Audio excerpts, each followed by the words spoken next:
Welcome home, residents. It's your Mayor, Alistair back, and wow, this is huge! That's what she said! Today we have our first official look at Jurassic World Rebirth. And no, it's not like the set photos that we saw a few months back. This is a proper photo of the film, which shows off the tone and what kind of vibe we can expect from this. And man, it is everything I could have dreamed of. We have some words by Gareth Edwards that gives us an insight in what to expect from the film, and it sounds awesome. And on the topic of everything big and scaly, Primatus Rex, our new plush toy of this mutated mangled monstrosity, has officially gone up for pre-order. We need to get to 100 units sold before it enters production, so we need each of you residents to help out to make this new kaiju universe happen. And remember, you only have 28 days and then it's gone. We have a whole crossover with Goji Center planned, so let's make it happen. We're also happy to announce that Primatus will be coming to Excedio, the kaiju simulator, so we're looking forward to releasing that trailer in the coming days. But onto the other big lizard news. This article comes courtesy of Empire Magazine, which is going to have a whole page dedicated to Jurassic World Rebirth. But they've released this preview early. Let's take a look at that new Jurassic World image. Here we see Scarlett Johansson holding some kind of rifle, standing in the middle of a super atmospheric landscape, in possibly the most dangerous place to be on a dinosaur island, and that's the long grass. First things first, this is a very Gareth Edwards looking film. Tonally, it's very different to what the previous World films have given us. Right off the bat, there's no blue tint. Thank Primatus that isn't returning, it made everything feel so artificial. Here it's very muddy, lots of browns, lots of fog and haze. It has real grit to it. It really has that staple Edwards style that I was hoping for. It feels real and actually eerie, as you should feel when you're stranded on an island full of creatures that want to eat you. But even though you can't see any dinosaurs in this frame, there might be some hiding in that long grass there. You Lost World fans know what I mean.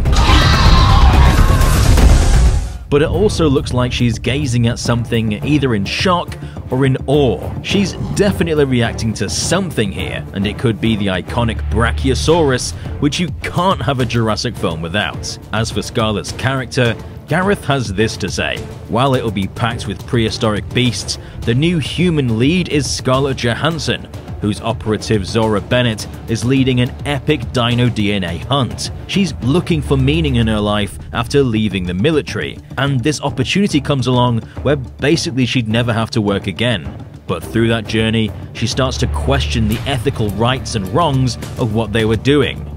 But what is she doing? Well, we know that they've been set out to receive some dino DNA, and the weapon she's using seems specifically designed for capturing blood samples. You can see the syringe and the beaker to hold the sample. We believe, based on leaked images where we see individuals wearing hazmat suits, that she's been set out by a pharmaceutical corporation to receive dinosaur DNA that could lead to a cure for a virus that has been spread because of the dinosaurs, known in the novelization of The Lost World as the DX virus, which explains why she's being paid so well. But they could very well be charging extortionate amounts for the treatment, or perhaps the company were the ones that released the virus in the first place, which is where she begins to ethically question her role in it. Obviously that's just a theory, but it's a pretty educated guess based on what we know so far. It could be a variation of that, but chances are something like the DX virus will have a prominent role in the film. Everything with this film looks to be going back to what I loved about Jurassic Park.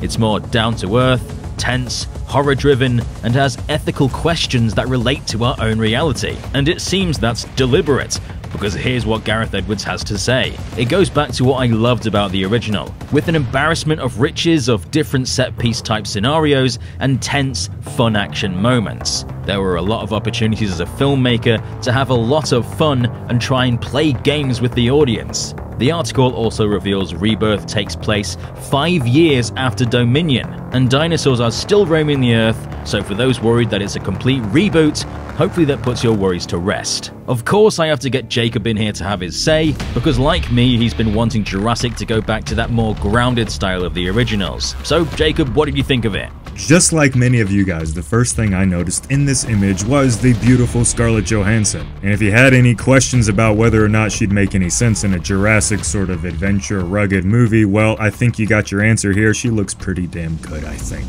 As nice as it always is to have Scarlett on screen, if you look beyond her, that's where the really exciting stuff is coming out on the screen, at least to me. And that's because this environment here, this sort of setup of the shot, just really looks good. Everything from the long grass to the trees in the background to the big Skull Island looking rock there. Even when you get all technical, when you look at the editing aspect of this shot right here, it looks real. I bet some of you have noticed how that Jurassic World blue sheen, it's pretty much gone here. I like this new look. It looks gray, it looks kind of earthy, it's not all overly colorful.